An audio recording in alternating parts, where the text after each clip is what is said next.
숙청, 혁명 어디서 나온 단어냐. 며칠 전에 대한민국을 깜짝 놀라게 했던 한미정상회담 과정에서 3시간 전 트럼프 대통령이 본인의 SNS에서 이렇게 밝혔습니다. 너무 놀라서 한미정상회담 깨지는 거 아니냐라고 했지만 이재명 대통령은 정말로 반전의 기적을 만들어냈습니다. 한미정상회담의 성공, 앞으로 한미관계가 어떻게 급진전될지, 그리고 한반도의 또 문제는 어떻게 진일보할지 기대가 되는 순간인데, 막전막후의 상황을 이재명 평전의 저자이신 누구보다 이재명 대통령을 잘 알고 있는 방현석 교수님 모시고 막전막후의 상황을 집중 분석해 보겠습니다. 교수님 어서 오십시오. 안녕하세요. 예, 걱정 많이 하셨죠? 네, 좀 했죠. 그런데 이제 결과 지금 보니까 어떻습니까? 역시 이재명 대통령답게 잘 예. 해냈다. 역시 이재명 대통령답게 잘했다. 네. 이렇게 지금 평가하시는데, 네. 걱정을 한 대목은 어떤 것이고 종합적으로 정말로 잘 끝냈다라고 하는 그 결론은 또 어떤 내용인지 설명 좀 부탁드리겠습니다. 우선 트럼프 대통령이 워낙 예측 불가인데다가 현재 미국 중심의 이익 재편 과정에 있기 때문에 어느 나라도 사실 상대하기가 굉장히 어려운 처지죠.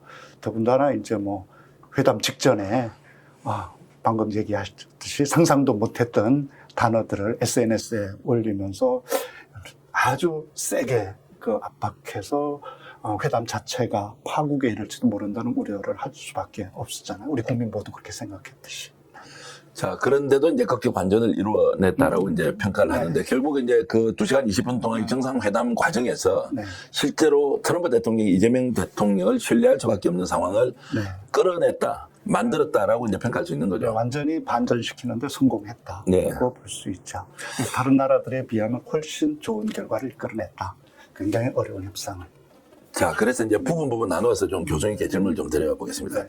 자, 극우의 준동이 이 정도로 심하다? 트럼프 미국 대통령에게까지 네. 전달될 수 있는 루트가 있었다. 그리고 그 내용이 사실과 전혀 다른 완전히 조작 왜곡된 정보가 트럼프 대통령에 주입이 됐다. 이 자체가 굉장히 놀라움을 금치 못했습니다. 전 두 가지는 좀 분리해서 봐야 될 것 같습니다. 국내외의 극우 반환 세력들이 총동원된 건 사실이다. 그리고 그들이 트럼프 대통령 백악관까지 영향력을 미친 것은 상당히 놀라운 일이었다. 이재명 대통령 방미를 앞두고 미국에서 있었던 이제 보수주의 정치 행동 행사에 반환 극우 인사들이 부스를 열었거든요. 거기서 프로파간다의 핵심 내용이 한국 지난 대선이 부정선거였다. 그래서 이재명 대통령의 당선에 정통성이 없다. 이것을 주장하고, 또 윤석열 대통령이 지금 전 대통령이 부당하게 쫓겨난 것처럼 그렇게 선전을 했단 말이에요. 거기다가 이제 애니챙이라고 하는 이제 미국의 보수 인사들, 이제 대통령 백악관에 좀 선이 닿는 사람들이죠. 이런 사람들이 활약했고, 또 고든 창이라고 하는 그 칼럼니스트는 칼럼을 써서 한국의 반미주의 대통령이 워싱턴에 온다, 이렇게 해서 바람을 세게 잡았고, 또 국내에서도 이화여대 법전 교수였던 그 최원목 교수 같은 경우에 윤석열 대통령의 한 행동은 매우 가치 있는 일이었다. 결국 내란이 가치 있는 행동을 했다. 그렇게 얘기하면서 이 윤석열 내란 수괴가 마치 부당한 정치적 핍박을 받고 있는 것처럼 얘기했고, 국내에 이제 극우파 정치인들, 나경원 의원이나 민경욱 의원은 또 워싱턴까지 달려갔죠. 그리고 전한길 극우 강사도 미국까지 가서 반환 활동을 펼친 이재명 대통령의 실패를 기획했고, 그걸 받아서 사실은 이제 트럼프 대통령이 SNS에 글을 올렸죠. 근데 그거는 좀 다른 것 같아요. 네. 그게 성공했다 또는 그렇게 믿었다는 전혀 아닌 것 같아요. 자, 전달은 됐지만 그러면은 네. 이런 단어까지 써서 트럼프 대통령이 뭔가 액션을 했다라고 하는 것은 성공했을 수도 있는 거 아니냐라고 이제 보는 것이 약간 다른 각도로 지금 설명이 돼야 된다 말씀이죠. 아주 창피하게 이용당했다. 예. 저는 그렇게 봅니다. 트럼프 대통령이 그 정도의 정보가 없는 사람이 아니거든요. 한국에서 예. 부정선거가 있었다? 이건 세계 누구도 믿지 않습니다. 그리고 미국이 그 정도로 허술한 정보력을 가지고 있는 나라가 아니에요. 미국은 정확히 한국 상황을 알고 있고, 그 다음에 미국 이익을 위해서 어떤 태도를 취하냐이지 정보 자체를 모르고 있는 나라가 전혀 아닙니다. 그래서 이들의 주장은 지렛대로 사용한 거죠.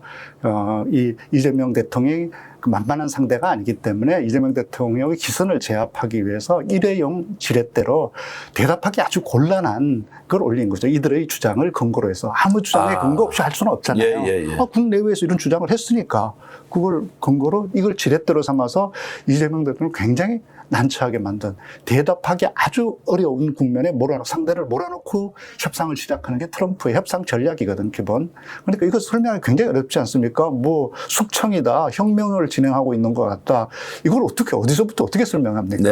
이런 난감한 상황을 만드는데 바로 이들의 그러니까 극우 반한 인사들의 주장들을 지렛대로 쓴 거죠. 자, 그러면 트럼프 대통령은 네. 나름대로 기획한 발언이다. 그렇죠. 또는 그 근거는 출발 지점이 극우극단 세력들의 주장이지만 네, 이걸 가지고 협상에 좀 더 유리하게 끌고 가는 그렇죠. 이용해 먹은 거죠. 기선제압용으로 쓴 것이지 네. 이것을 믿고 실제 그럴 수 있다라는 전제를 한 건 아니다라고 이렇게 정리하시는 그러니까 그거를 딱 보도를 보는 순간 우리 국민 모두가 놀라지 않았습니까? 네. 야, 이거 큰일 났네. 이런 생각을 가지게끔. 뭐 이재명 대통령도 당연히 그러리라, 상대 협상. 이게 네. 이 트럼프 협상술에 가장 전제되는 거 하나가 두려움을 상대에게 안겨주는 것 자체가 협상의 일부라고 보는 사람이거든요. 그러니까 두려움을 안겨줘서 이 지렛대로 상대가 꿇고 들어오게 만들려고 한 전술이었죠. 자, 그러면 그 이제 남은 3시간 동안 이재명 대통령 어떻게 움직이면서 대처를 했느냐라는 것은 좀 취재된 내용이 있습니까? 그러니까 실제 그게 3시간 전이었잖아요. 그러니까 2시간 전에 근데 1시간 뒤죠. 이 SNS에 올라온 1시간 뒤에 강훈식 비서실장이 수지 백악관 비서실장을 면담했잖아요. 그래서 이 SNS에 올라온 내용에 대해서 설명을 다 했죠. 팩트 체크를 했고 이 부분에 대해서 트럼프 대통령에게 보고해 줄 걸 요구했죠. 그리고 나서 1시간 뒤에 이제 그 회담을 시작한 거죠. 그러니까 그 자리에서 바로 트럼프 대통령이 입장 반복을 한 거죠. 오해였다. 그럴 리 없다. 이렇게 함으로써 그 극우 반한 인사들이 했던 걸 딱 2시간 지렛대로 사용하고 일회용 지렛대였죠. 그걸 쓰고 버린 거죠. 그럼 트럼프 대통령이 이런 내용을 협상의 과정에서 활용하고 바로 버렸다라고 하는 것은 오히려 이 문제 제기를 하면서 끊임없이 이재명 대통령에 대한 정통성 시비를 걸기를 기대했던 극우극단 세력들은 아예 트럼프에게도 한 방을 맞아버린 것이다. 그렇죠. 뒤통수를 세게 맞은 거죠. 그러니까 그 트럼프가 바보가 아니잖아요. 그리고 미국이 그 정도 만약에 잘못된 정보, 허술한 정보로 운영되는 국가라면 벌써 미국이 무너졌죠. 존재하겠어요. 아직도 미국은 세계 최강의 정보력을 가지고 있는 나라입니다. 그들이 왜 그런 헛된 정보를 믿고 활용하겠어요. 다만 협상 전술로 2시간짜리 지렛대로 사용하고 깨끗이 버린 거죠. 야, 그런 걸 보면 오히려 차라리 이 문제가 잘 도마 위에 올라왔다라는 생각이 들기도 하네요. 만약 이런 게 없었다면 끊임없이 트럼프 행정부에다가 정통성 문제, 윤석열의 내란에 대한 합리화 이런 것들 끊임없이 정치적인 이렇게 공채 수단으로 썼을 거 아닙니까? 스스로 깨끗이 잘 털어준 거죠. 털어냈다는 의미가 딱 와닿습니다. 그러니까 국내에 지금 이제 이런 극우 세력도 이 문제를 어떻게 정리할지 지금도 막 우왕좌왕하고 있는 것 같더라고요. 그러니까 뭐 스스로 이 문제가 트럼프 대통령이 미치광이라고 얘기할 정도로 이건 그런 류의 것으로 치부되어 버린 거죠. 자, 이제 이재명 대통령이 지금 전반적으로 사전 시나리오 A, B, C 뭐 이런 것들을 다 준비해서 대처할 수 있는 여러 가지 상황을 설정해 놓고 준비를 했다라고 하는 얘기를 들었는데 결과적으로 그런 치밀한 사전 준비가 이번에 이제 협상을 성공적으로 끝내는데 매우 중요한 요인이었다 이렇게 생각하십니까? 그럼요. 이재명 대통령이 이제 지피지기 백전백승의 그 원칙을 철저히 지킨 거죠. 뭐 가기 전에 트럼프 대통령의 저서를 다 읽어봤다고 그랬잖아요. 그리고 트럼프 대통령의 스타일을 이미 책에서 다 말씀하셨다. 다 알고 있다. 그리고 자기는 대한민국의 주권 국가의 대표로서 당당히 임할 것이다.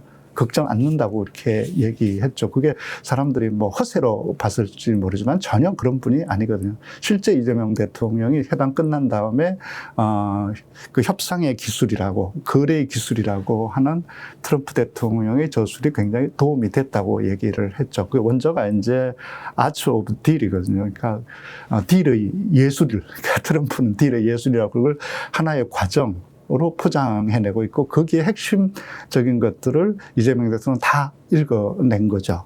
그 핵심적인 게 뭐냐면 그 트럼프 대통령 핵심적인 건 강하게 밀어붙여라. 그래서 과감하고 크게 딜을 해라고 하는 거였고 그 결론은 어떤 거냐면 트럼프 대통령이 매우 상대가 견디기 어려운 요구를 하지만 최종적인 결론은 터무니없는 그 협상으로 종결짓지 않는다.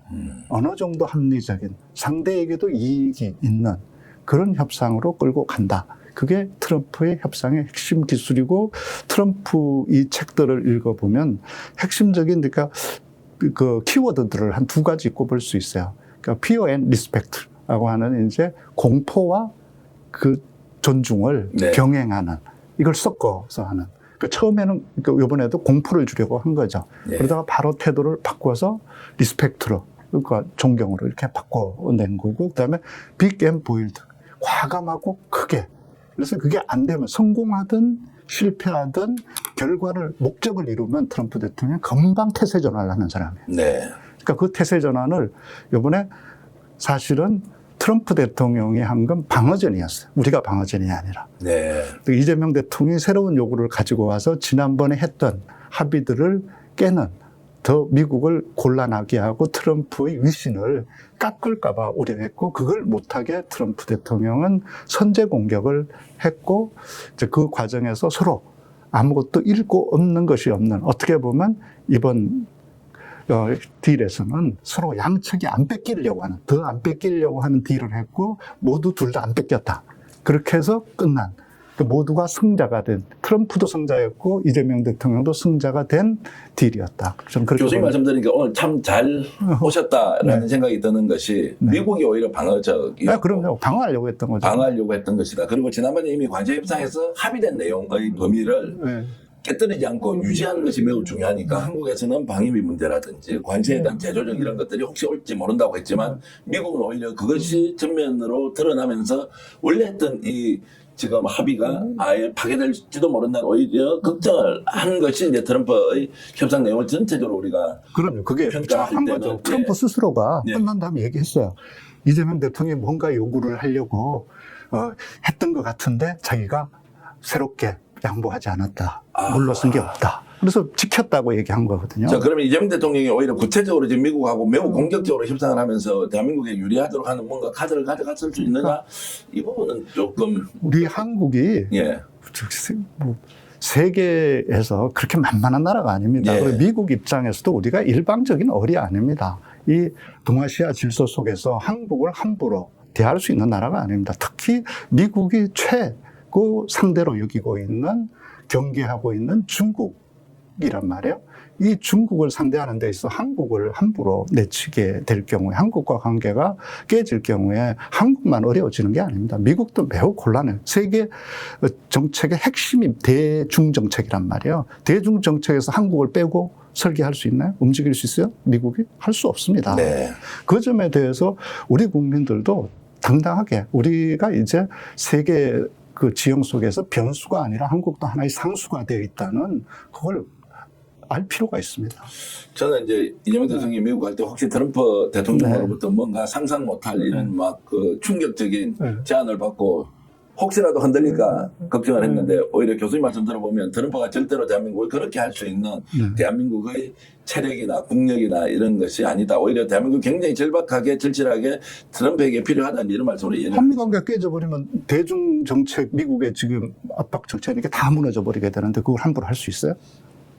알겠습니다. 근데 이제 치밀한 사전 준비와 관련돼서 얘기를 하는데 강훈식 비서실장을 이제 급파했다. 갑작스럽게. 그래서 안보실장도 가고 정책실장도 가고 마지막에는 비서실장까지 투입된 이 상황을 과연 어떻게 우리가 이제 설명할 것이냐 이 문제는 좀 질문으로 던져보겠습니다. 그러니까 트럼프 대통령의 이제 스타일들에 대해서 청와대 그러니까 용산에서는 이재명 대통령실에서는 여러 달째 준비를 한 거죠. 이게 뭐 어제 오늘 준비한 게 아니고 이 독특한 스타일로 볼 때 예측할 수 없는 돌발 상황은 충분히 예상할 수 있었던 거고 그랬을 때 그걸 어떻게 대처할 수 있나. 그러니까 공식성만 가지고 이게 대처가 되나.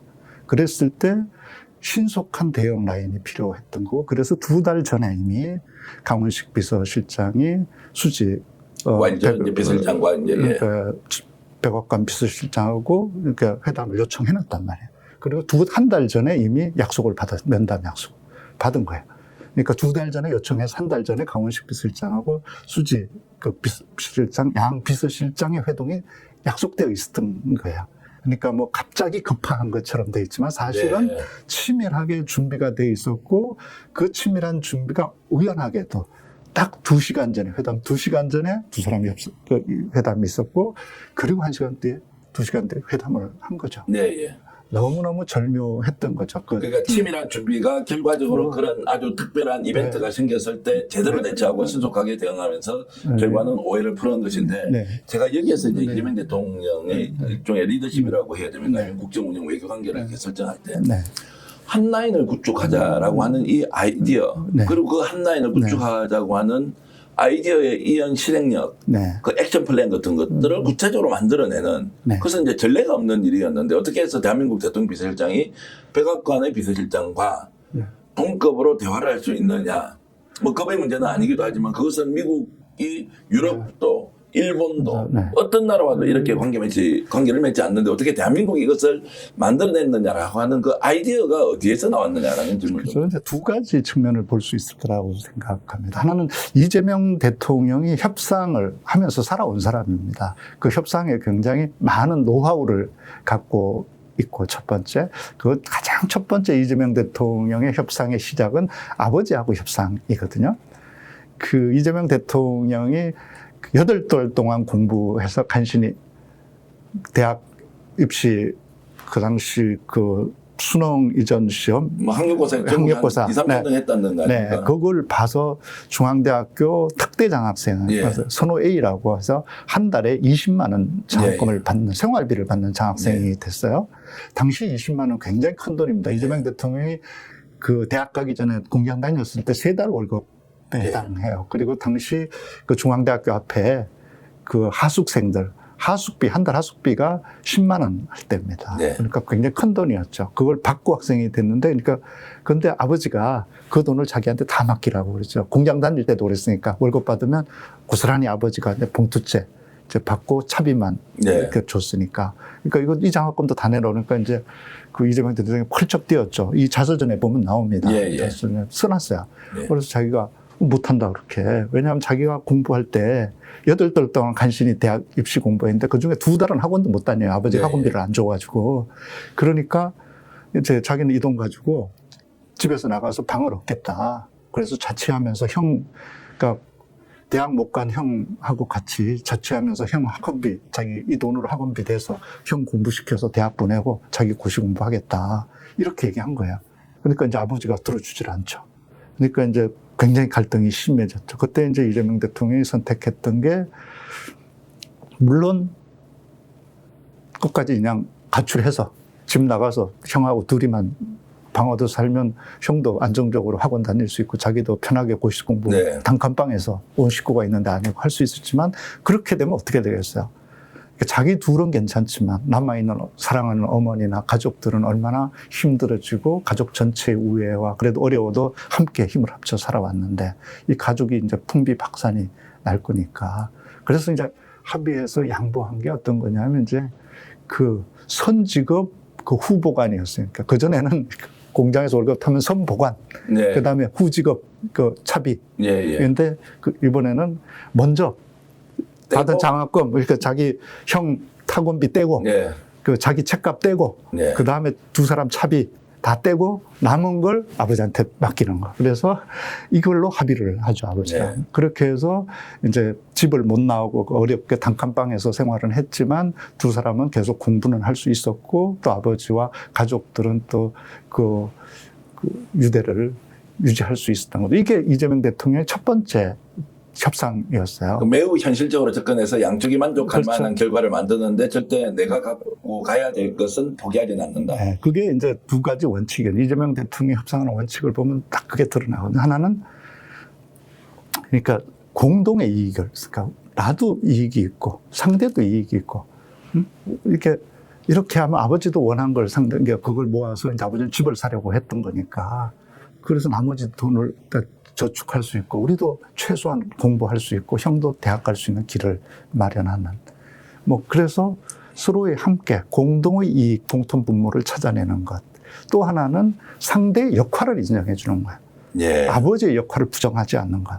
아버지가 가장으로서 그 당시 이제 역할을 하고 자기가 난대하는 걸 부정해버리면 이게 이제 관계가 다 깨져버리잖아요. 네. 그래서 아버지가 적어도 후보관 할 수 있는 역할을 그러니까 인정받게 해주는 이게 그 이재명 대통령의 그 협상의 원칙이었고 이번에도 그래서 양국이 서로 이익을 지켜내는 선에서 그러니까 어느 쪽도 손해만 보지는 않는 이익이 있는 협상을 지켜냈고 트럼프 대통령의 역할을 분명히 부여해줬잖아요. 당신 세계의 빌런이 되지 말고 네. 오히려 한반도가 이렇게 분단 상황이기 때문에 이 한반도의 분단 상황이 당신에게 최고의 기회를 줄 수 있다. 트럼프 하고 싶은 게 제일 뭐예요? 노벨 평화상 한번 받아보는 거잖아요. 네. 여기에서 한반도에서 당신이 피스메이커가 되라. 그럼 내가 페이스메이커 돼줄게. 자기한테 최고의 기회가 한반도에 있다는 사실, 그 역할을 그에게 맡겨주고 그걸 위해서 기꺼이 내가 조력을 다 해줄게. 이런 딜을 한 거죠, 이번에. 자, 그런 이제 아이디어를 낸다는 것은 네. 상대에 대한 진심 어린 네. 인정과 네. 배려. 네. 혹시 협상의 기술이다. 트럼프는 이런 사람이기 때문에 우리가 좀 꾀를 좀 내서 이런 거를 예를 들어서 미끼로 던지면 덥석 물 것이다. 라고 할 때 이제 상대를 대하는 그 이재명 대통령의 방식이 있지 않습니까? 네. 어떻습니까? 매우 진지하고 존중하는 쪽으로 이렇게 출발하는 것인가요? 아니면 머리가 너무 좋아가지고 이거 요리조리 피해가면서 우리가 결과적으로 더 좋은 걸 얻기 위해서 상대를 잘 활용하자 이렇게 접근을 하는 거죠. 제가 볼 때는 굉장한 현실주의자거든요. 네. 이건 뭐 가식이나 이용이나 그런 게 아니고 현실로 이걸 인정하는 거예요. 트럼프라는 사람의 특징을, 이걸 내가 트럼프라는 사람을 바꿀 수 없잖아. 이재명 대통령의 특징이 이건 내가 바꿀 수 없는 걸 기대하고 연연하지 않는다는 거거든요. 네. 그러니까 윤석열 대통령 대할 때도 마찬가지였거든요. 윤석열 대통령 저 사람 내가 바꿀 수는 없어. 저 사람들이 나 이렇게 괴롭히고 수백 번 압수수색하는 걸 내가 어떻게 한다고 저 사람이 바뀌나? 바뀔 수 없어. 그럼 나는 어떻게 해야 되나? 네. 누구와 함께 어떻게 해야 되나? 그거라고 트럼프라는 사람의 특징은 그거니까 저 특징을 인정하고 그럼 우리는 뭘 준비해서 어떻게 해야 되나? 이걸 한 거죠. 그럼 그의 가치, 그가 듣고 싶어 하는 것, 그가 하고 싶어 하는 걸 찾아서 해줄 수 있는 건 해주는 것. 칭찬해 주는데 뭐 돈이 들지 않지 않습니까? 그래서 들어가서 먼저 검색 이거 장식해 놓은 거, 자기가 백악관 크게 리모델링 공사를 한 거잖아요. 그걸 인정해 주고 트럼프 대통령이 국내에서, 트럼프 대통령은 무엇보다 국내 정치가 중요하잖아요. 미국 내. 그때 미국 내 그 한국 대통령이 와서 그의 가치를, 미국 안에서 우리 국민들이 생각하듯이 이제 한국이 그렇게 한심한 하찮은 나라가 아닙니다. 네. 굉장히 중요한 나라가 돼 있고 그 나라 대통령이 또 심지어 최근에 우리 탄핵 성공하고 민주주의 되찾는 과정에서 미국이 그랬잖아요. 미국 국민들, 언론들이 한국 제도를 배우고 한국의 국회를 좀 잠시 빌려오고 싶다고 할 정도의 나라 대통령이 와서 칭찬해주고, 특히 다우존스 지수가 얼마나 올라갔는가. 미국 경제가 이제 계속 다시 위대한 아메리카를 얘기하고 있는 미국의 가치를 인정해 주잖아요. 다우존스가 사상 최대치를 막 짚고 넘어갈 때잖아요. 그걸 딱 집어서 칭찬해 줬잖아요. 그러니까 트럼프를 막연히 당신 위대합니다 하고 아부한 게 아니라 그의 성취, 그가 하고자 한 게 얼마나 달성됐나를 아주 구체적으로 수치로 다우존스 지수를 언급해주고, 그리고 이 지장도 이런 걸 딱 인정해 줌으로써 그가 원하는 것을, 그가 듣고 싶은 얘기를 해준 거죠. 그럼으로써 당신도 나에게 우리가 원하는 게 뭔지를 관심을 갖게 한 거죠. 교수님 말씀 주시는 게 굉장히 시사하는 바가 크다. 저는 네. 이제 이재명 대통령이 트럼프 네. 대통령을 만났을 때 네. 진심으로 대하고 있구나. 네. 진심이 사람의 마음을 흔들구나라고 하는 제가 낭만적인 접근을 했고요. 네. 아, 이거 지금 교수님 말씀 딱 들으면서 내가 바꿀 수 없는 것이 현실이라면 거기에 연연해하지 않는다. 바꿀 수 있는 것만 바꾸겠다라고 하는 것은 협상을 관찰자가 보면서 평가하기 전에 제 삶에도 굉장히 필요한 말씀을 지금 주신 네. 겁니다. 내가 바꿀 수 없는 것에 대해서 연연해한다고 네. 되는 일이 아니다. 네. 매우 현실적으로 접근해서 그것이 진심이다 또는 가식이다라는 네.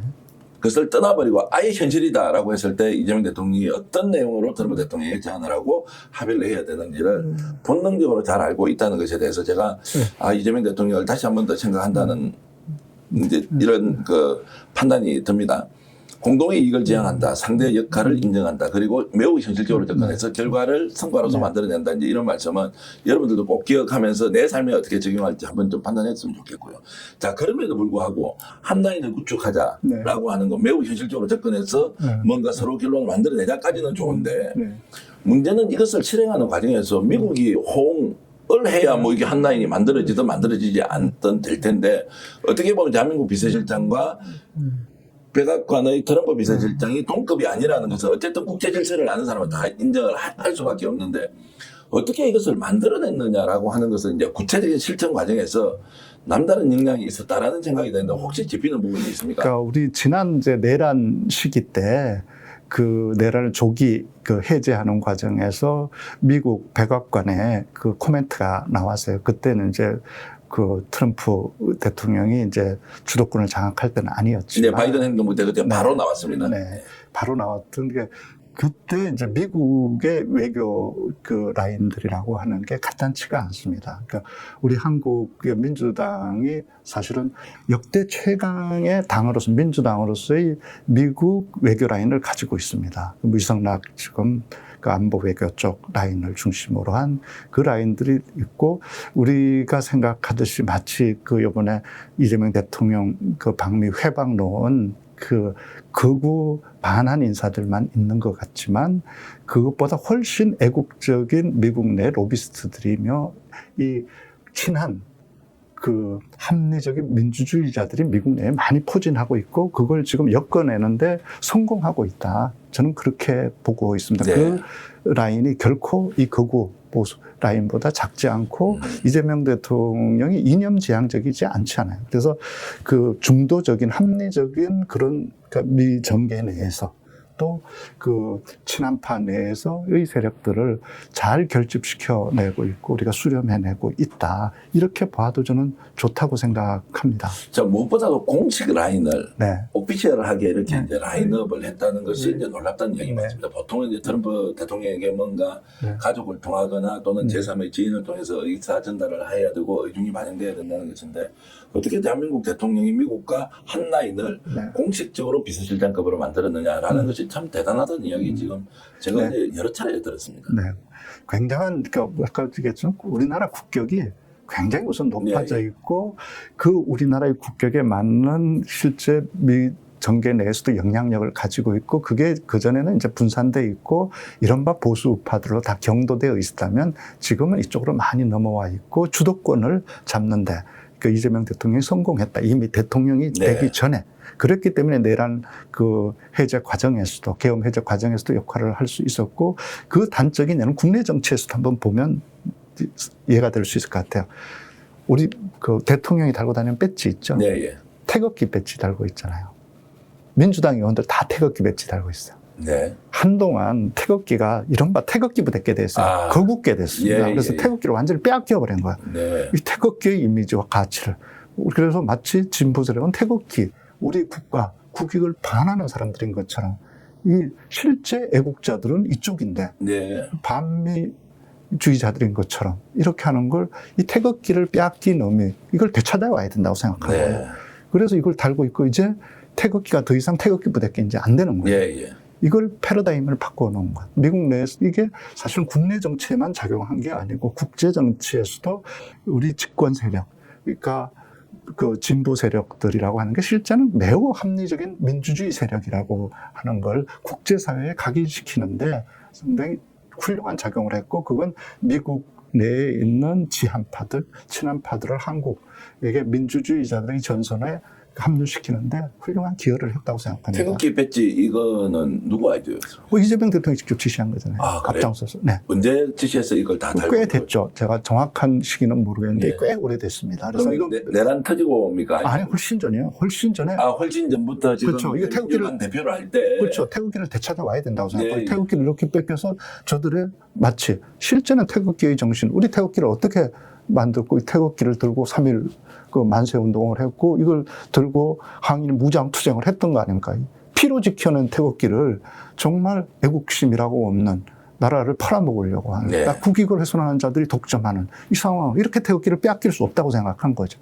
그걸 되찾으려고 했고 그런 태도들이 이번 사실은 한미 정상회담에서 저는 굉장히 큰 기여를 한 원인이라고 생각합니다. 이재명 대통령 대단하네요. 태극기도 국민에게 돌려줘야 한다. 그렇죠. 구체적으로 실천하면서 이것이 정치적으로는 국내에서 애국자가 태극기와 네. 일치하도록 만드는 것. 미국에서 태극기를 봄으로써 저 사람들이 매우 실용적이고 국가관이 투철한 사람이라는 인식을 미국 조야 정치에도 네. 그대로 이제 지금 좀 이렇게 표현이 되는 역할을 하셨다. 네, 그렇죠. 정말로 놀랍네요. 자, 그러면 이재명 대통령이 이제 이런 방식으로 구체화하는 과정에서 정말로 성과라고 하면 만약에 이제 한 라인을 공식화시켰습니다. 네. 이제 한국의 대외 정책 또는 이제 대외 관계 설정과 관련된 일종의 케이스 관계 만들어졌다. 네. 모든 국가의 최고 지도자와 네. 공식적인 라인을 이제 만드는 것을 미국과 만들었기 때문에 중국과 러시아와 일본과 어떤 나라와도 이제 이런 방식으로 만들 수 있는 이것은 매우 큰 의미가 있는 거 아니냐 네. 생각이 드는데 어떻습니까?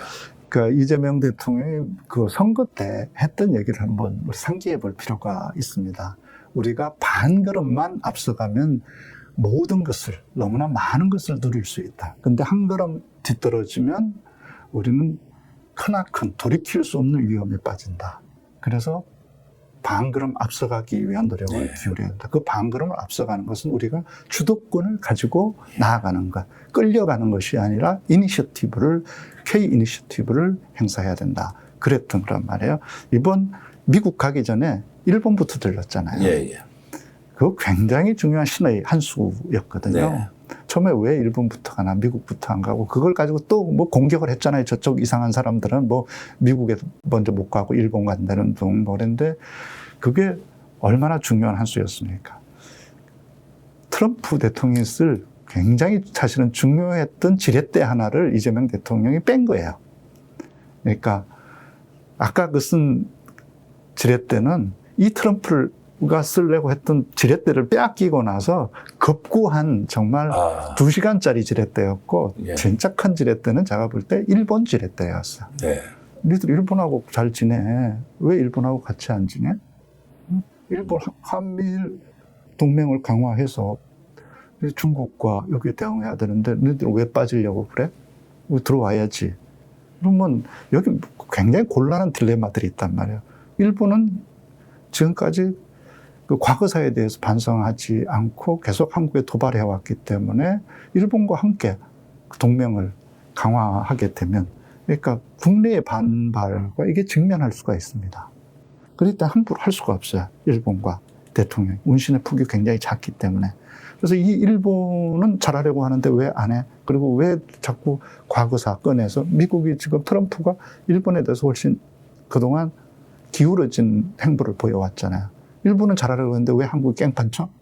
이제 이렇게 들고 나오면 굉장히 어려워요. 여기가 또 굉장히 난감한 사실은 풀어가기가. 설명하기가 좀 어려운, 궁색해지는. 네? 이걸 일본에 가서 시게루 총리랑 딱 풀어버렸잖아요. 오히려 두 사람이 손잡고 미래로 가는 방향들을 설정하고 그리고 과거 총리들과 다르게 훨씬 전향적인 태도를 보였고 이재명 대통령도 그 두 가지 경제나 협력 이렇게 우리가 함께 해야 될 협력의 문제와 과거사 문제를 일정하게 분리시키면서 함께 나가는 이 비전을 했고 또 한편으로 이게 이재명 대통령이 가장 위험하다고 생각하는 미국이나 일본의 이제 거구파들이 또 이제 반한 세력들이 주장했던 게 예측 불가하다. 무슨 짓 할지 모른다. 이랬는데 이번에 가서 자, 전 정부가 했던 합의도 존중하면서 나가겠다. 가장 예측 가능하게 지금 얘기해 준 거란 말이에요. 일본에서도 이제 이재명 대통령 다녀간 다음에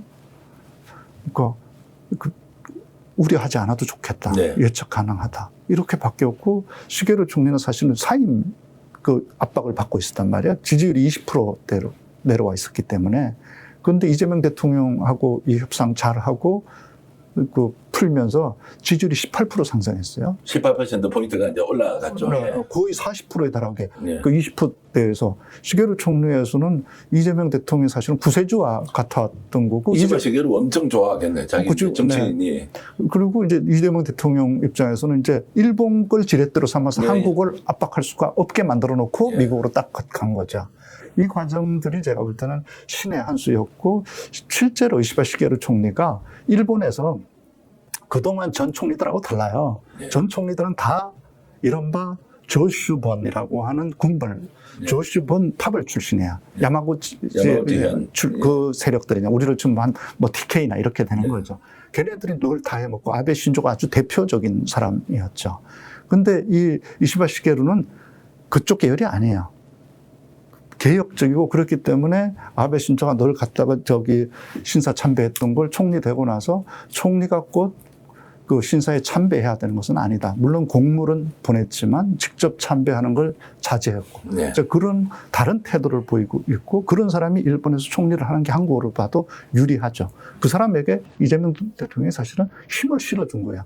그러니까 이시바 시게루도 이재명 대통령처럼 주류가 아니었단 말이에요. 네. 일본 정치의 주류가 아닌 외곽에서 진짜 주변에서 중심으로 들어간 사람이기 때문에 공감대를 가지고 있고 이 책이 바로 이재명 평전인데 이걸 예, 지금 일본어판으로 나온 게 이게 일본어 자녀 예. 요 책이거든요. 이 책을 이재명 자전 이렇게 읽으면 됩니다. 그래서 이게 이제 일본 그 한국 지사장 했던 언론인이 예. 기자가 번역해서 그 김대중 자서전도 번역하고 했던 분이 번역한 거예요. 근데 이제 저 책을 이번에 한일 정상회담할 때 이시바 시게루 총리가 네, 이거 다 읽어봤습니다. 이재명 대통령 사인해 주세요라고 네, 이렇게 그래서 가져왔다는 거 아닙니까? 그렇죠.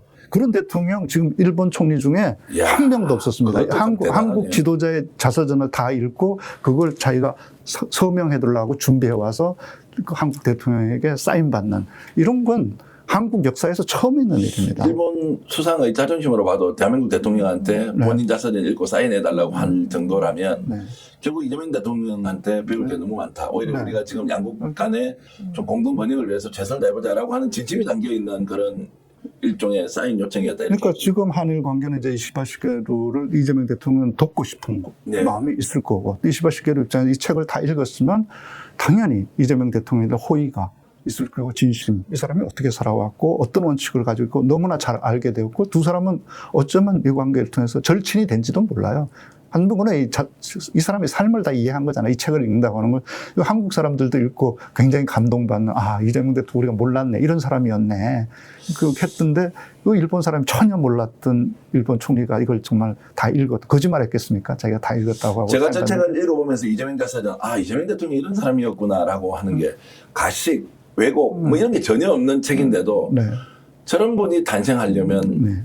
대한민국 역사상 탄생이 불가능할 정도로 드라마틱한 인생 역정을 가지고 있고 그래서 대통령이 될 수밖에 없었구나. 된다면 대한민국이 구군백년을 새롭게 정말로 펼쳐갈 지도자를 맡는 것이다 라고 할 정도로 저 내용은 감동 일색이었고 어떻게 사람이 책을 보면서 눈물이 납니까? 어떤 장면 눈물이 막 그냥 그대로 쏟아지는 책인데 저 책 이재명 자서전을 우리 지금 그 교수님께서 직접 이제 기획하고 집필도 하셨고 집필은 제가 네. 아니고 기획하고 이제 그렇게 이제 다 하신 걸로 제가 알고 있고 뭐 집필도 다른 분이 하신 거지 뭐 어쨌든 이재명 대통령이 직접 함께 검토하시고 그러니까 그렇게 했던 책인데 일본 이시바 시게루 총리가 저 책을 읽고 감동을 받고 한일 관계를 획기적으로 좀 가야 되겠다는 그런 지도자끼리의 뭔가 교감까지 나왔던 책이니까 이재명 자전 이렇게 이제 제 눈에는 보입니다. 와타시가 뭐 하여튼 어떻게 읽을지는 모르겠는데 어쨌든 참 이재명 대통령이 대단하다. 그리고 이제 한일 관계를 먼저 이렇게 딱 미국에 보여주면서 1박 2일을 끝내고 2박 3일 이제 미국 일정을 했다는 것이 참 드라마틱한 결론을 내는데 굉장히 중요한 역할을 했다. 이제 이런 말씀을 주셨습니다. 근데 이제 알고 보니까 참 이재명 대통령 일본 잘 갔다가 미국 갔다 이렇게 이제 생각이 드는데 그 전까지는 이런 아이디어를 내서 한번 해보자라고 누가 제안하기가 쉽지 않지 않습니까? 어떻게 이재명 대통령이 이제 이런 방식으로 이거를 일본 갔다가 미국 가자는 이런 생각을 했을까요? 물론 이제 이재명 대통령이 참모진들과 함께 협의했겠고 본인이 결단했겠죠. 그런데 저는 또 하나 그 이재명 대통령의 가장 큰 무기가 뭐냐면 그 SNS 친구들이 많아요. 네. 그러니까 그 텔레그램이나 이거 아마 그 친구로 돼 있는 분들은 새벽에도 보내면 문자 받고 답도 해주고 그런 경험을 많이 했다는 분들 많거든요. 뭐 지금도 하고 계신 것 같더라고요. 그러니까 전 세계 지도자 중에 참모가 제일 많은 사람이 이재명 대통령이다. 이재명 대통령은 사실 가리지 않고 그러니까 훌륭한 아이디어, 의견이 있으면 그 누구 것도 가리지 않고 차용하거든요. 정말 평당원들, 아주 평범한 지지자들이 보낸 그 의견들 중에서도 좋은 의견이었으면 고맙습니다 하고 차용해서 쓰고 아이디어를 쓰고. 그게 집단지성이거든요. 네. 그게 이재명 대통령이 이제 아이디어를 얻는 중요한 통로. 그러니까 그 이제 제도 안에 있는 사람들 보면 본래 그렇지 않습니까? 바둑도 훈수 두는 사람이 잘 두잖아요. 네. 자기 훨씬 잘 두는 사람이 둬도 급수가 높은 사람이 바둑을 둬도 옆에서 보는 사람이 놓치고 한 수씩 훈수하는 게 그 잘 보는 수가 있잖아요. 그런 수들을 던진 그걸 잘 받고 그런 힘이 그런 집단 지성을 활용하는 게 이재명 대통령의 가장 큰 다른 지도자들이 갖지 않은 능력 중에 하나가 아닐까. 그래서 제가 보기에 전 세계에서 이재명 대통령보다 더 참모 많은 사람 없다. 그렇게 볼 수 있어요. 다양한 의견을 들어서 결론을 지을 때는 매우 신중하게 현실적으로 그렇죠. 판단을 하는데 어쨌든 그런 것들이 이제 일본을 네. 가서 미국으로 네. 방문을 이제 이렇게 스케줄을 만든 것도 참 지금 보니까 신의 한 수였다는 생각이 들고 와 그러면 이제 이재명 대통령이 이런 기회를 포착하는 능력, 기회를 찾아내는 발굴하는 이 창의적 발상 이런 거는 다양한 사람의 의견만 듣는다고 됩니까? 100가지 아이디어가 온들 하나를 내 것으로 만들고 못 만들고 하는 것은 또 다른 뭔가 본인의 판단의 기준, 원칙 같은 게 있을 것 같은데 무엇일까요? 저는 이제 이재명 대통령 이런 행보를 보면서 이렇게 떠올리게 되는 게 이제 베트남의 이제 최고 지도자 국부로서 지금도 이제 전 국민의 사랑을 받는 호치민이라고 하는 이제 박호 이렇게 박호가 호 아저씨, 뭐 코 큰아버지 뭐 이런 뜻이거든요. 그분이 했던 굉장히 유명한 그분이 이제 그 프랑스와 협상을 하러 당시에 자기를 지배했던 이제 프랑스와 협상하러 갈 때 남기고 갔던 말이 뭐냐면 이 불변 응만변이에요. 내 안에 있는 불변의 것으로 변화하는 만 가지로 변화하는 정세에 대응해야 한다. 그러니까 내 안에 우리 안에 있는 불변의 마음 이게 있어야 변화하는 만변에 만 가지 변화에 대응할 수 있다. 네. 우리는 그렇게 대응해야 된다. 그 만 가지 상황에 우리가 경직되게 대응하면 안 되고 만 가지 상황에 유연하게 해야 돼. 우리 안에 있는 불변의 원칙. 불변의 원칙. 그게 우리 조국의 독립, 자존. 이것이고 그것을 지키기 위해서 우리는 만 가지 양보도 할 수 있고 만 가지 타협도 할 수 있다. 그러니까 그게 바로 이재명 대통령이 이번 이제 순방을 가면서도 우리나라의 국익과 자존심 그걸 지켜내기 위해서 우리는 어떤 요구에도 유연하게 최선을 다해서 돌파하고 응전해야 된다. 그런 자세였을 거라고 생각하고 그랬기 때문에 정말 만 가지 경우의 수를 준비했을 거라고 생각하거든요. 이재명 대통령이 이제 판단할 때 보면 세 가지 단계가 있거든요. 첫 번째 이게 됐을 때 좋은 거. 근데 이거 되면 뭐가 좋나? 어떤 게 좋아지나? 안 되면 성공하지 못하면 실패하면 나쁜 게 뭔가? 어떤 나쁜 일이 생기나? 그다음 세 번째 하는 게 최악의 경우. 가장 나쁜 경우는 뭐냐? 이게 성공할 때냐? 실패할 때냐? 실패한 것보다 더 나쁜 건 뭐지? 최악의 경우는 뭔가? 그래서 최악을 피하기 위해서는 어떤 게 필요한가? 이 세 단계를 통해서 그 일을 준비하고 기획하고 그 최악의 경우에 대비를 하거든요. 이게 이제 이재명 대통령의 일하는 방식이었고 이번에 갈 때도 바로 이런 내 안에 우리가 반드시 지켜야 될 게 뭔가? 그걸 어떻게든 지켜내야 될 것. 그리고 성공시킨다면 우리는 어디까지 얻을 수 있나. 그리고 잃어버린다면, 실패한다면 어디까지 이룰 수 있나. 그랬을 때 우리는 최악은 어떤 것에 적어도 빠지지 말아야 되나. 이런 걸 준비해서 갔기 때문에 저는 그 정도의 성취를 해냈을 거라고 생각하고 신중했고 이재명 대통령이 가장 먼저 공식적인 협상 대표가 된 건 대학교 3학년 때거든요. 그때 이제 사례도 보면 비슷해요. 그러니까 이재명 대통령이 대학교 3학년 때 그 이재명 대통령이 선호장학생이라고 해서 월급 받는 장학생인데 그게 이제 자세히 보면 이게 4년 전액이 아니었어요. 4년 전체니까 3년만 지고 4학년 때는 조건이 다 달려 있었던 거예요. 근데 이제 들어간 학생들은 당연히 4년 다 주는 줄 알고 들어갔는데 그렇게 해서 여기고 근데 자세히 보면 4학년 때는 조건이 달려 있었던 거예요. 그러니까 못 받게 된 거예요, 학생들이 이러시.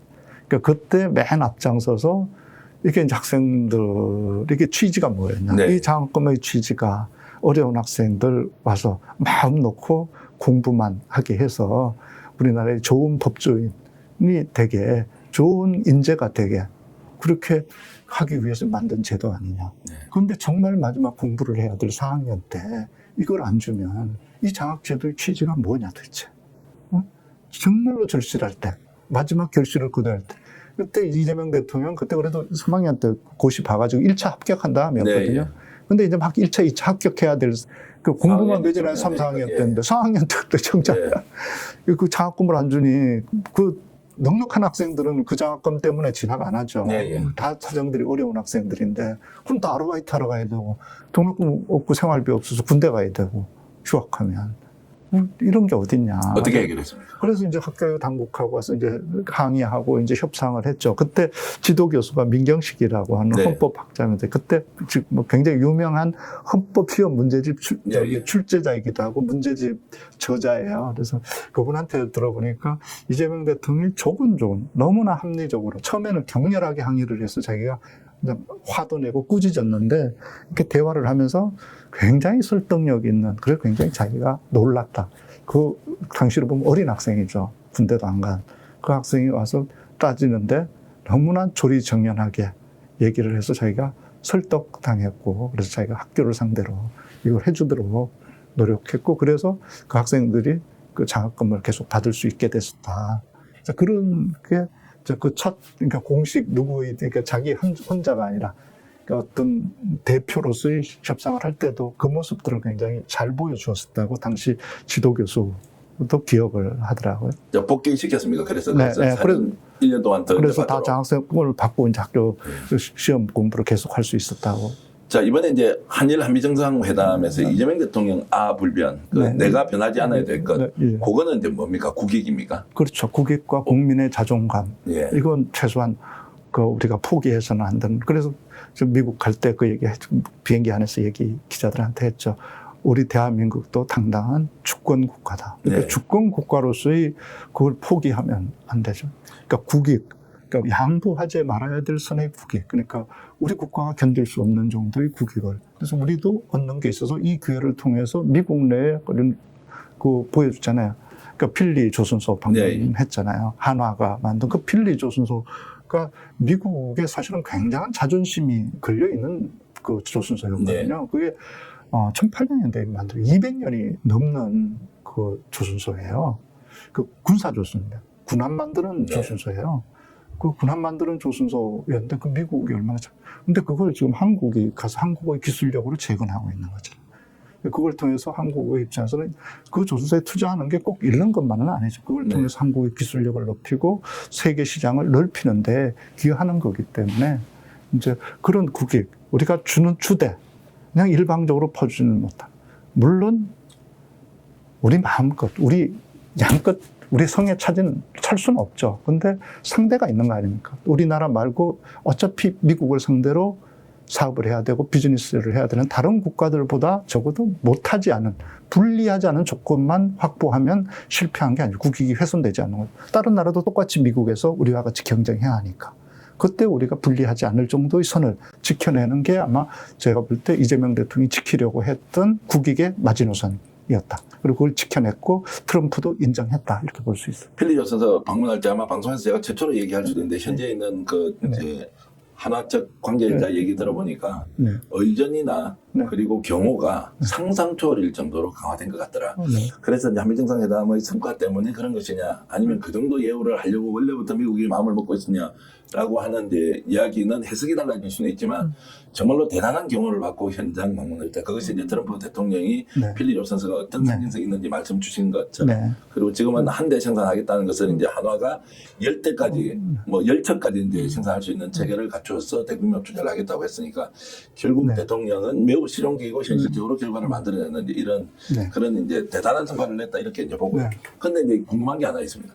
대통령이 이제 이 과정에서 조금 전에 말씀드린 불변, 내가 스스로 이제 변치 않는 것은 대한민국 국민들의 자존심과 우리나라의 국익이다, 이익이다라는 이제 그걸 했는데 회담 내내 이재명 대통령은 자신을 내려놓는다는 느낌이 너무 많이 들었습니다. 내가 누군데요? 라고 하는 것이 아니라 트럼프 대통령에 대해서 예의와 존중과 또 트럼프 대통령이 하고 싶어 하는 것을 먼저 이야기하고 피스메이커도 해주세요. 제가 페이스메이커를 하겠습니다. 라고 하는 것은 스스로 이제 굉장히 겸손하고 낮춰서 그래서 보기가 너무 좋더라. 이게 자존심 무너지는 것이 아니라 참 예의 바르게 그래도 미국 대통령을 존중하고 있구나라는 걸 제가 느꼈는데 어떻습니까? 뭐 우선 그걸 통해서 상대의 공감과 호의. 내가 상대를 존중하지 않는데 상대가 나를 존중할 리 없잖아요. 내가 존중받고 싶으면 나도 상대를 존중해줘야죠. 그도 그 나라의 대통령으로서 그 국민들 앞에서 보기에 내가 충분히 상대로부터 존중받고 있다는 사실을 보여주는 게 당연하죠. 그 미국 국민들한테. 그렇게 했고 그 과정을 통해서 아마 이제 비공개 회담에서 제가 볼 때 두 사람이 굉장히 큰 그러니까 공감대, 네. 유대감을 예. 확보했던 것 같아요. 그 핵심이 제가 볼 때는 테러의 피해자라는 거였어요. 그러니까 트럼프 대통령도 총을 맞았잖아요. 간발의 차이로 살은 거잖아요. 예, 예. 근데 조금만 예. 클릭했으면 죽었잖아요. 예. 이재명 대통령도 칼을 맞았잖아요. 몇 미리만 안으로 옮겼으면 들어갔어도 죽었잖아요. 예, 예. 두 사람 다 그 테러를 죽음을 넘어서 이 자리에 온 사람들이잖아요. 그 테러의 피해자들이라는 공감대. 그걸 아마 두 사람이 얘기했던 것 같아요. 얘기했던 것 같습니까? 아니면 얘기한 했다고 걸로 들었습니다. 저는. 했다고 들었다는 것은 제가 방송에서 이제 최초로 하는 것이라서 그래서 이제 그런 이제 확대 회담, 비공개 확대 회담에서 굉장히 더 친밀하게 그렇죠. 양쪽이 이제 대통령 간에 얘기를 했다. 트럼프도 어떻게 보면 한편으로 미국의 굉장히 주류 같지만 정치에서 주류가 아니거든요. 네. 거기도 이제 정치에서 비주류에서 주류로 진입했던 사람이고 이재명 대통령도 비주류에서 주류로 진입했던 그런 점에서는 사실 두 사람의 공통점이 있고 더군다나 이게 사람이 보통 일이 아니잖아요. 죽음을 그죠? 간발의 차이로 네. 비켜서 그 자리 와서 만난 거잖아요. 거기에 대한 난 좀 두 사람의 정치인으로서 지도자로서의 깊은 공감을 이끌어내는 데 성공했다. 우리가 같은 이런 어려움을 겪고 여기 왔네. 그리고 당신이 뭐 누구를 테러하거나 이렇게 괴롭히거나 숙청한 게 아니고 당신이 숙청당할 뻔했네. 예, 예. 당신이 피해자 맞네. 그러니까 이 완전히 무너진 거죠. 저 논리가. 보이지 않는 곳에서 동병상련의 그렇죠. 처지에 대해서 네, 그런 그런 이제 걸- 양국을 대표하는 이제 정상회담에 있는 이런 상황에서 굉장히 이제 돈독하게 됐을 것이다. 말씀 들으니까 계속 빨려 들어가는데 근데 제가 좀 더 속도감 있게 이제 좀 중요한 문제 좀 짚고 가보겠습니다. 이제 지금 앞으로 한 5분에서 10분 사이에 이야기를 끝을 내야 하는데 네. 자 그래서 이런 이제 기적적인 결과를 만들어냈다. 반전의 성과를 냈다라고 하면 이제 앞으로 이제 한미 관계 어떻게 될 것이냐. 대한민국과 미국의 관계는 이제는 산업동맹, 경제동맹, 국가동맹, 뭐 완전히 이제 다른 정말로 형제국 비슷하게 간다는 느낌이 들어서 미국과 한국은 동떨어질 수가 없다. 그럼 대한민국 위상이 훨씬 더 높아질 것이다. 라고 이제 생각이 드는데 한미 관계 어떻게 되면 또는 한중, 한러시아, 한일 관계도 어떻게 풀어야 하는지 좀 말씀 좀 주세요. 저는 뭐 만만치는 않을 거라고 생각합니다. 이번도 하나의 고비를 넘어간 거고 그렇다고 해서 모든 것이 앞으로 다 순항할 거라고 보지는 않습니다. 여전히 앞으로 넘어가야 할 고비는 많이 남아있을 거다. 그러나 그래도 다음 고비를 또 넘어갈 수 있는 자산은 이번에 쌓았다. 미천원. 그게 이제 트럼프 스스로 남겼던 그 글 직접 적어줬잖아요. 네. 빼도 박도 못하게 이른바 그 거구 그 반한 인사들이 주장했던 과는 정반대의 글을 명시적으로 써서 줬잖아요. 직접 네, 예. 서명해서 당신은 위대한 사람이고 위대한 지도자다. 그래서 한국은 당신과 함께 놀라운 미래를 보게 될 것이다. 나는 널 그 미래에 당신과 함께 할 거다. 이렇게 트럼프가 써줬잖아요. 아예 뭐 초대형 국가 인정 막 도장을 쾅 찍은 거예요. 네. 뭐 이것보다 세게 사실은 그 관계 인증을 네. 해준 사례는 없죠. 그런 면에서 이제 다음 단계로 가기 위한 적어도 존중하는 자산은 이번에 마련했다. 근데 이제 또 다음 단계에서 미국은 또 미국의 주도권을 확보하기 위해서 특히 이제 그 대중 전선에 있어서 한국의 역할들을 강하게 요구하면서 한국은 또 그런 속에서 우리 중국이나 주변국 러시아나 그 일본 속에서 운신의 폭을 만들어야 되고 공존해야 되는 누구한테 완전히 기울어서 또 상대를 우리가 시장이 중국이 제일 크지 않습니까? 네. 중국 시장을 버릴 수 없는데 그렇다면 여전히 그 속에서 한국이 그 자주성 스스로 주체성을 잘 유지하면서 그 운신의 폭을 마련해 나가고 미국도 설득하면서 중국도 설득하면서 그 사이에서 한국의 주도권을 이니셔티브를 행사해 나가는 노력들이 앞으로 숙제로 저는 남아있고 이걸 가장 그래도 어렵지만 이 어려운 숙제를 잘 풀어나갈 정부가 이재명 정부가 아닐까 기대합니다. 이번에 이재명 대통령이 이렇게 성과되고 나니까 기분 좋으시죠? 그렇죠. 많은 국민들이 야, 투표 잘했다. 효능감을 느낀다. 다른 사람이 갔으면 어떡할 뻔했냐. 이런 얘기들을 하시죠. 제가 어제 그 민주당 대표를 하셨던 정치인 한 분과 통화를 하면서 막 이런저런 얘기를 하는데 이분의 결론 말씀이 그랬습니다. 야, 안 되는 일도 있고 되는 일도 있는데 이번에 모든 것을 이재명 대통령이 미국 가서 다 풀었으니까 이것만 해도 우리가 엄청난 성과인데 우리 앞에 놓여 있는 잔잔한 이런 갈등이나 분열 이런 것들은 좀 무시하고 나라 발전을 위해서 한번 이재명 대통령과 손잡고 뛰어보자라고 하는 이제 얘기를 진심을 담아서 하던데 아마 그분도 이 방송 보고 계실 텐데 제가 실명을 밝히기는 좀 그렇다는 말씀드리고 이제 이렇게 되면 이제 이재명 대통령을 통해서 대한민국 국격이 해외에서 봤을 때 엄청 좀 높아질 수밖에 없지 않습니까? 다른 나라 정치 지도자들이 다 볼 거 아닙니까? 네. 실제 우리나라 국격에 맞는 이제 대통령이 나왔다. 저는 그렇게 생각합니다. 이재명 대통령이 더 출중하다고 생각하지 않습니다. 우리나라 국격에 맞는 대통령이 비로소 출연했다. 우리나라는 이미 이 정도 수준이었다. 모든 분야에서. 그런데 정치와 대통령이 좀 우리를 부끄럽게 만들어 왔는데 이제 우리 국민들의 수준에 맞는 대통령이 출연했다. 이렇게 생각합니다. 자, 우리가 양질 전화위 법칙 이런 거 이제 우리 단어를 과거에 했었어요. 이제 사회가 공부할 때 했는데 양질 전화위 법칙이라는 것은 양적인 팽창이 이루어져야 질적 전환이 된다라는 거지 않습니까? 요즘 질적 전환을 경험하는 것은 이재명 대통령이 이제 터뜨려주는 것이지만 대한민국이 그만큼 탄탄하게 이렇게 성장해왔고 지난 또 윤석열 포갑정권 3년 동안에 눌려 있던 것들이 민주적 그리고 이제 이런 민주주의에 대한 열망, 국민들의 주권의식이 잘 지금 이재명 대통령에 모였다 이렇게 생각을 하니까 참 기분 좋네요. 인터뷰 좀 더 하고 싶지만 다음 기회에 교수님 한 번 더 모시기로 하고 여러분들이 이렇게 이재명 정부를 만들었습니다. 여러분들이 이재명 대통령과 함께 더 좋은 대한민국 만들어 가야 하는데 일단 안정이 돼서 좋고 두 번째 뭔가 더 큰 희망을 갖고 이재명 정부와 함께 가도 되겠다라고 하니까 참 얼마나 다행스럽고 고맙습니까? 저는 이재명 대통령에게 고마운 것보다는 여러분들이 이재명 정부를 만들어줬기 때문에 바로 여러분들에게 저희들이 고마움을 전해야 한다고 생각을 하고 있습니다. 오늘 이재명 타서전을 기획해 주시고 또 이재명 대통령의 책을 계속 집필하면서 대한민국에서 누구보다도 이재명 대통령을 잘 알고 있는 박연석 중앙대 문해창작과 교수님, 범도의 작가시기도 하죠. 베스트셀러 작가신데 이렇게 이제 말씀을 들어보니까 대한민국 국민에게 좀 자랑스러운데요. 그리고 자신감도 좀 생기니까 더 좀 당당해질 수 있겠는데요. 라는 생각이 들었습니다. 잠시 광고 말씀드리겠습니다. 저 앞에 지금 놓여 있는 게 뚝불 한우 불고기가 있고 한우 뭉티기, 한우 육회 이렇게 광고하고 선전하는데요. 스픽스몰이 공동구매 사이트로 거듭나고 있습니다. 여러분들의 성원도 있고요. 실제로 가격과 품질에서 아주 좋다라고 하는 거 제가 꼭 말씀드리겠습니다.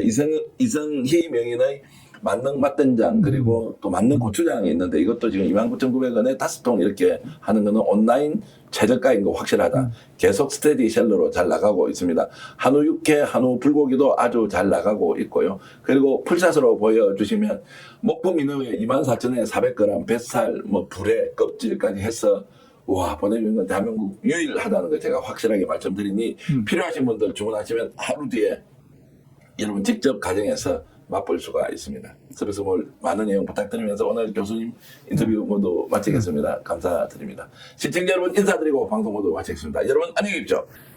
자연산 목포 민어회 400g 한번 보십시오. 푸짐합니다. 이걸요 대한민국 최저가격 도전하는데요. 택배비 포함해서 24,000원에 오늘 주문하면 내일 바로 배송해드립니다. 주문 폭주하고 있습니다. 불에 껍질, 뱃살 골고루 이렇게 잘 준비가 되어 있습니다. 와 맛을 보니까요 놀라운데요. 확실하게 보증합니다. 스피스몰 공동구매했으면 여러분들 찾아볼 수 있습니다. 툭불 한우 불고기인데요. 이야 400g 한 팩, 두 팩, 세 팩 판매하고 있는데요. 와 맛있습니다. 부드럽습니다. 역시 품질 좋은데요. 저와 함께 드셔보시지 않겠습니까? 입니다. 툭불 한우 불고기 21,000원, 38,000원, 53,000원 바로 주문하십시오. 이익과 품질이 함께 배달됩니다. 스픽스몰 공동구매. 대한민국 고추장의 명인 정선자 선생이 만들었습니다. 뿌리고수가 따로 없습니다. 볶음, 비빔밥, 쌈밥, 구이, 볶음에 찌개까지 100% 국내산 쇠고기에 더덕까지 들어간 약고추장이고요. 설탕의 향미 증진제, 인공색소가 첨가되지 않아서 깔끔하고 건강한 맛이 너무나 다릅니다. 와 좋은데요. 그런데 가격 아니겠습니까? 홈쇼핑에서 39,900원인데요. 250g짜리 5통을 우리가 29,900원에 택배비 포함해서 드립니다. 와 진짜 단독 특가입니다. 명인의 손맛으로 밥상을 바꾸세요. 자신 있다. 비교하라. 스픽스몰 화이팅! 와, 가격 좋아. 때마다 바꾸면 밥상이 달라집니다. 대한민국 전통식품 명인 이성희 선생의 만능 맛된장. 홈쇼핑 완판 제품 지금 스픽스에 떴습니다. 스픽스 구독자 여러분들을 위해서 어렵게 갖고 왔습니다. 무침, 비빔, 찌개, 국, 소스, 볶음까지 이거 하나면 요리 고수가 될 수 있습니다. 시장이나 마트 어디에서도 못 삽니다. 스픽스에서만 가능한 이 가격. 홈쇼핑 39,900원인데요. 우리 얼마에 팝니까? 지금 스픽스에서는 택배비 포함해서 공동 구매가 29,900원입니다. 530g 2통, 300g 3통 총 5통입니다. 자신 있다. 비교하라. 스픽스몰 화이팅! 오늘 방송 어떠셨습니까? 마음에 들었다면 구독, 좋아요로 스픽스를 응원해 주십시오. 여러분들의 구독, 좋아요는 가장 큰 힘이 됩니다. 스픽스 구독, 좋아요.